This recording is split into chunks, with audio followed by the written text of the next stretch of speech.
I am delighted to have Liz Callaghan and Craig John joining me today. Liz is the founding director of Codebased, and her hobbies include show jumping and property renovation.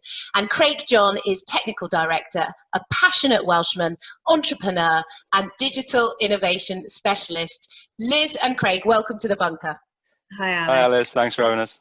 You're very welcome. Now, let me kick off by asking you to demystify what robotic process automation is. Yeah, okay. Very simply, this is a piece of software that has been designed to mimic the actions and the activity of humans executing processes within businesses today. So, as an example, if it's a HR process, like a new starter process, or whether it's an invoice reconciliation process or paying expenses, whatever it might be, the robots have been defined in such a way to start to look at removing some of that repetitive administrative work from in businesses to give time back for employees to focus on arguably the value add work for the business. Effectively, one would hope to have both a human workforce and also a cloud-based digital workforce. Our job at Codebase is to make sure that both obviously work alongside each other to provide a business with the benefits of an extended workforce, which can then look to hopefully lower operational costs and maybe deliver a 24/7 service to your customers. And characteristics of a digital workforce would include working 24 hours by 7 across both your front and back end processes, working on average 15 times faster than the typical human, working at machine accuracy, which delivers obviously consistency and also reduces error rate. And certainly to date, no virtual worker has actually ever needed a duvet day. And from a cost point of view, if one was to look at £20 for a human, you'd be looking at an equivalent of 5 pence for a virtual worker to complete the same task. Wow, goodness. Well, you sold it to me on the numbers. Let me ask you about, with the pandemic, has it changed the way that businesses have looked at RPA? Oh my gosh, yes, most definitely. Companies in many cases have struggled, obviously, to mobilize their human workforces to work remotely and also to maintain an acceptable level of service to their customers.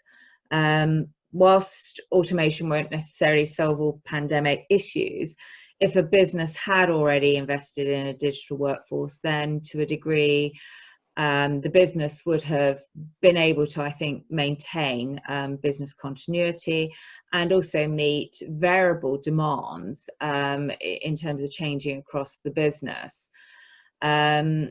We've certainly found that post-lockdown, that businesses now recognise the benefits and feel that they need to embrace the technology to enable them to continue to trade during another wave. And let's face it, we have no idea how many waves we're actually going to suffer, or actually even how the past 6 months have changed how our customers will consume services.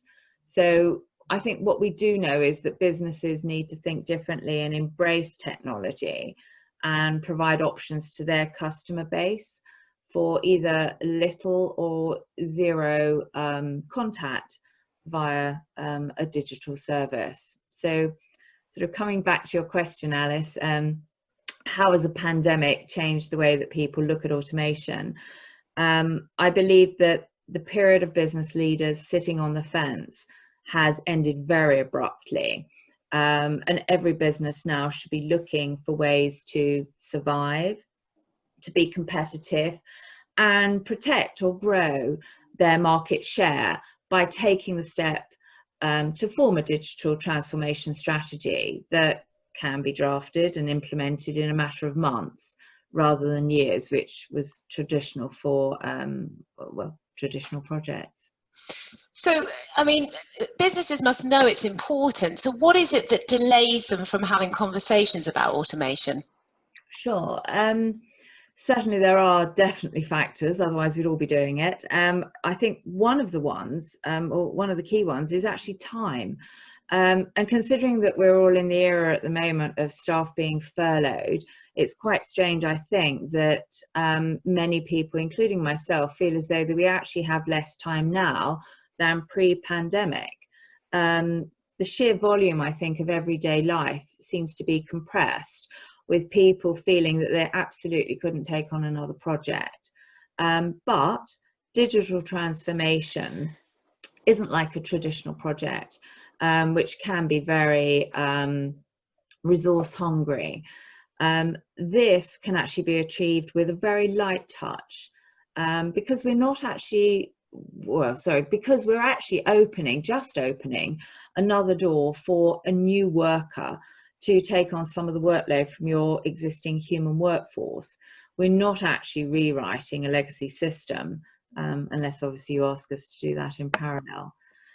So that, I would say, is probably number one. A second one would be budget. So where most businesses have, in one guise or another, suffered a significant drop in revenue, how can they possibly consider sparing money for investment?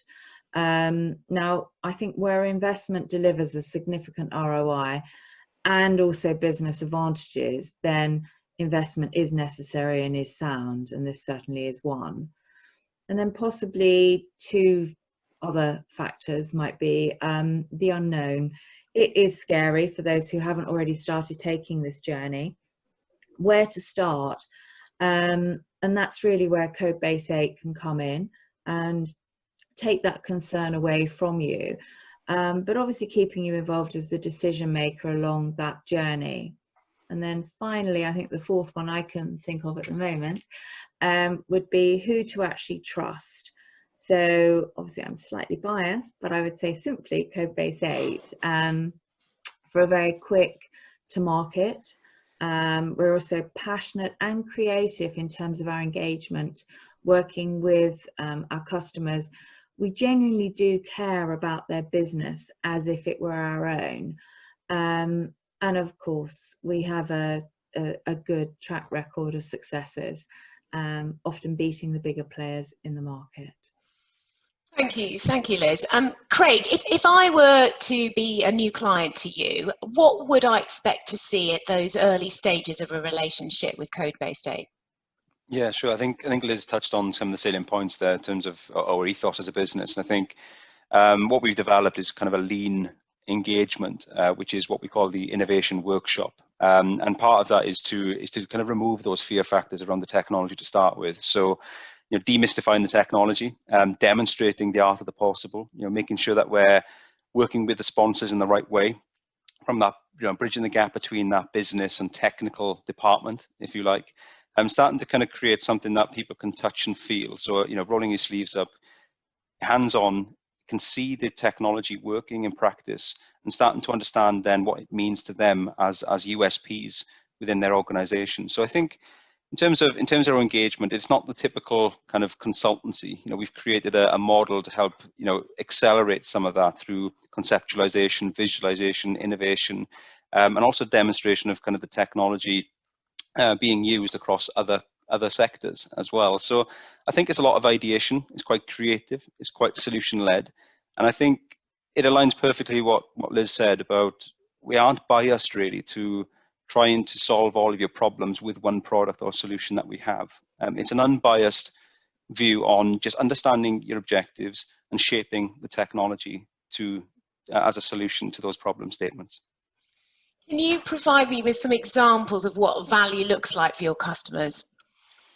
Yeah, yeah, absolutely. It varies so much, though. I think it's quite a broad lens in terms of what value means to organisations. I think, so as an example, if we're talking to the public sector, the entire remit at the moment, and certainly with COVID, is looking at the issues that they're having around admissions and rebookings, and the patient care in general, in terms of how we can deliver those operations whilst kind of navigating through the administration work that we're burdened with. So for the public sector, across local councils as well, a real good use case that we had is that we unlocked 3 people to actually deliver social care. So it's something that they were burdened with internally in terms of invoicing and those general administrative processes they had to do. But then, you know, across the private sector, absolutely time and operational savings is one element of value that organizations can reap the rewards from with automation. However, I think what's quite interesting to see is that actually the redeployment of that time is delivering far more return of investment than just getting rid of that resource potentially. So we do like to understand kind of how that redeployment through customer advantage, customer retention, competitive edge, new business revenue, and exploiting the technology in different ways can actually deliver a more rounded, more attractive return of investment. Wow. And I think, sort of, Alice, if I may just add to what Craig has said, is that, you know, the bottom line is that automation is now really a must-have.